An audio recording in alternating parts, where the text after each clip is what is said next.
டேய், என்னடா இது புது பழக்கம்? அக்காவை அவ இவன் சொல்றது?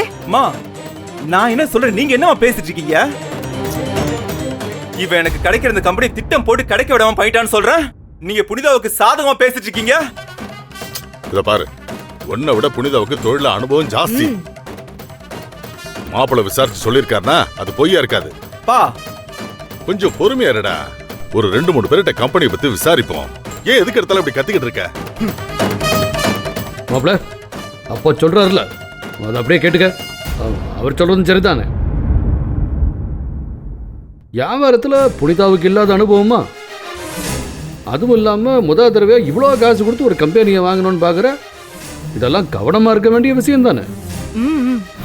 என்ன கவனமா இருக்கணும்? நான் பார்த்த லாயர் எல்லாம் எல்லா டாக்குமெண்ட்டும் சரியா இருக்குன்னு சொல்லும்போது அந்த கபிலம் கூட்டு வந்த லாயர் மட்டும் தப்புன்னு சொன்ன என்ன அர்த்தம்?